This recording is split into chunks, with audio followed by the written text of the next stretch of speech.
What if the rich really were different from you and me? Not metaphorically, not emotionally, but physically. Because at its core, this story is about one idea. Power does not just rise, it sustains itself by feeding on everything beneath it. Welcome back to Politics of Fear, where we treat horror movies like the cultural artifacts they actually are. Because horror films don't just reflect fear, they reflect the specific fears a culture is trying very hard not to say out loud. And sometimes those fears get weird, extremely weird. Which brings us to Society, the 1989 body horror film that asks an important question. What if Reagan-era wealth inequality was literally made of screaming flesh? And somehow, against all odds, the answer is even more disturbing than the question. Warning, this episode contains major spoilers for Society 1989. Also, there will be unavoidable discussion of whatever the hell the shunting scene counts as. Released in 1989 and directed by Brian Yuzna, Society follows Bill Whitney, a wealthy Beverly Hills teenager who slowly becomes convinced that his upper-class family and social circle are hiding something horrifying. And they are very horrifying. As the film progresses, Bill discovers the elite members of society are secretly inhuman creatures who merge their bodies together in grotesque rituals, literally consuming the lower class to maintain their wealth and status.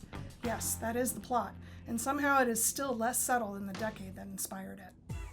To understand Society, you have to understand America in the late 1980s. This was the height of Reagan-era capitalism. Greed is good had practically become a national philosophy. Wealth and excess were openly celebrated, and trickle-down economics framed that inequality as not just acceptable, but necessary. Wall Street exploded, corporate culture dominated everything, and yuppies became cultural icons. But underneath that prosperity, anxiety was growing. The gap between rich and poor was widening rapidly. Homelessness was increasing, corporate scandals were everywhere, and the AIDS crisis exposed how disposable marginalized people could become in the eyes of institutions. In 1981, doctors began reporting a strange and deadly illness, but for years the US government barely responded.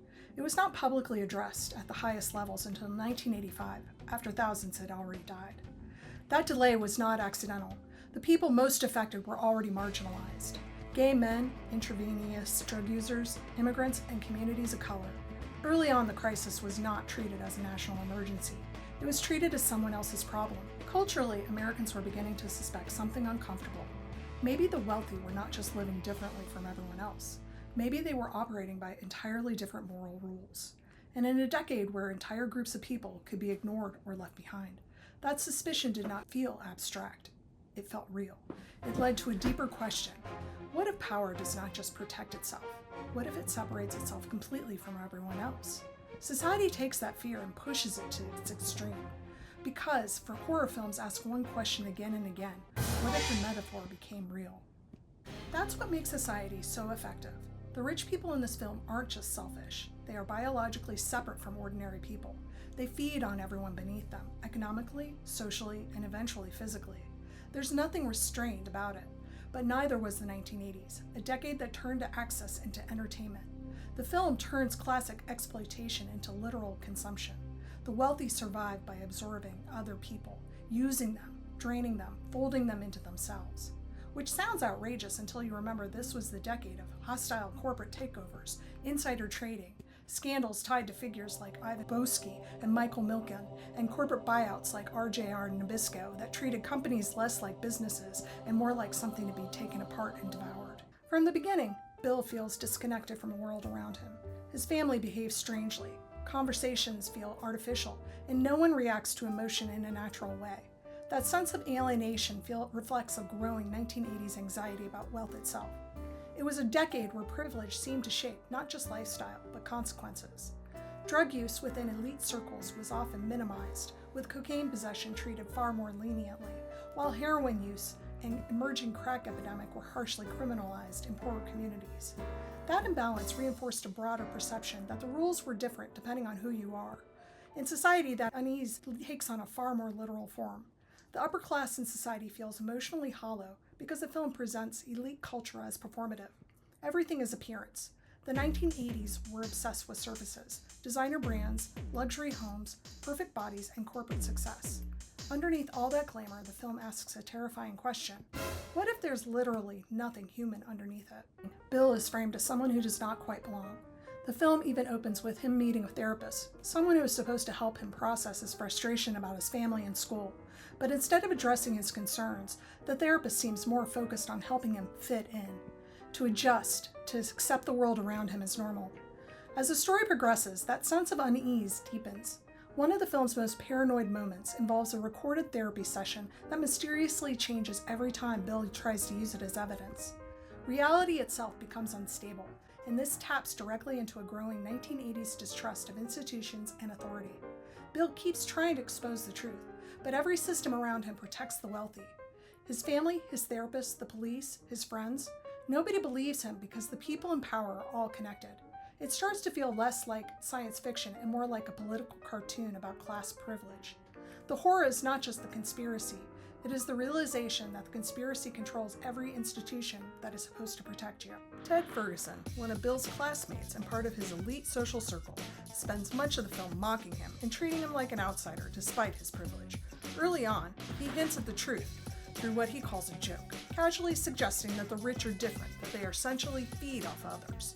At the time, it sounds ridiculous, something easy to laugh off or dismiss as dark humor, but that is precisely what makes it unsettling.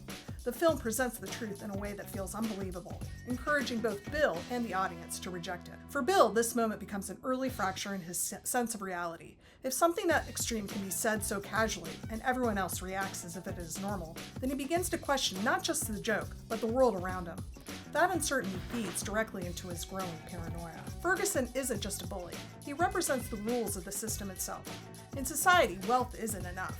Belonging requires something more: detachment, cruelty, and a willingness to treat others as disposable.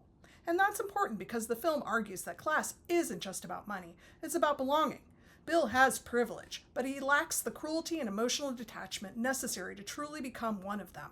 He still has empathy, which in this film feels almost like a weakness. In society, empathy becomes a liability. The film suggests that elite systems do not merely reward success, they reward predatory behavior. And in the hyper-competitive culture of the 1980s, that fear resonated deeply. What if kindness to self makes you unfit for power?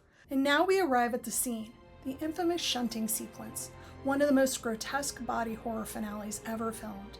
Designed by special effects artist Screaming Mad George, the sequence pushes practical effects into something surreal, almost cartoonishly extreme, while still feeling deeply unsettling.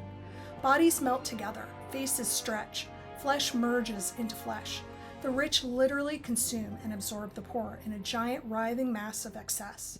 It's disgusting, it's absurd, it's intentionally hilarious, and politically, it's shockingly direct. The entire finale functions as a visual metaphor for exploitation and under extreme capitalism. The wealthy feed on everyone else while celebrating themselves for doing it. During the sequence, moments like this blur the line between human and something else entirely. One character, Clarice's mother, behaves in a way that feels almost detached from normal human instinct. She does not attack, she doesn't threaten. Instead, she casually consumes something as personal as another person's hair. What makes this moment unsettling is not just the act itself, but how harmless it appears on the surface. There is no panic, no urgency, and no sense of danger. The behavior is almost mundane, and that is exactly what makes it disturbing. In society, the transformation into something monstrous is not sudden. It is gradual. It appears in small, normalized behaviors that feel slightly wrong before they become fully horrific. Characters like this exist in between states, not fully human in their actions, but not yet fully revealed. The film removes all metaphorical distance. The rich are parasites, literally, and beneath the absurdity is genuine anger. Society doesn't merely distrust the upper class, it sees them as fundamentally detached from ordinary humanity. Near the end, one character calmly explains the truth. The rich have always fed off the lower classes. What makes the line effective is how casually it sounds. That tone reflects one of the defining tensions of the 1980s, the normalization of inequality.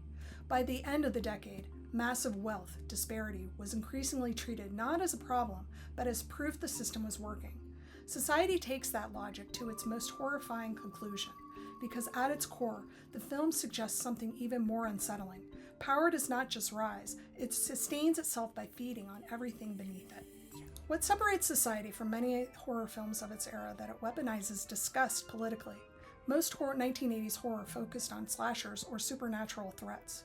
Society uses body horror to attack class systems directly, and the genre works perfectly for that because it turns social anxiety into physical transformation. Invasion of the Body Snatchers feared conformity. The Thing feared distrust. The Fly feared disease and physical decay.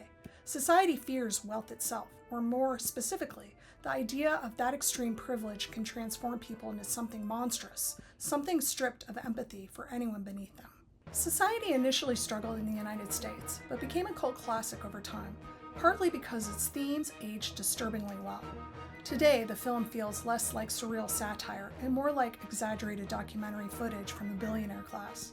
Concerns about wealth inequality, corporate influence, institutional corruption, and elite detachment have only intensified since the 1980s. And that's why the movie still works. Not because the effects are shocking, though they absolutely are, but because the underlying fear remains recognizable. A society where the powerful consume everything around them while insisting this is simply the natural order of things. Also because once you've seen the shunting scene, your brain can never fully recover. So the next time you watch Society, remember you're not just watching an incredibly strange body horror film. You are watching late-stage capitalism turned into a screaming flesh nightmare. The monsters are not invading from outside society. They are society. They are systems that sustain themselves by feeding on everything beneath them. Thanks for watching Politics of Fear, where horror movies are not just scary, they are history screaming back at us. If you enjoyed this breakdown, stick around for more political autopsies of horror films that expose the anxieties of their era through blood, paranoia, and truly unsettling practical effects. What if Reagan-era wealth inequality was literally made out of screaming blah, blah, blah. Let me just do that one over. Gay men, intravenous drug users. I did not say that right, did I? Just go ahead. Okay. I can cut that up. Okay. Gay men, intravenous. Then Why can't I say it? I don't know. Okay, can I just say drug users? Something easy. I can't do it. Keeps on. I don't know why you have it here and here. Because I was doing it from the other page.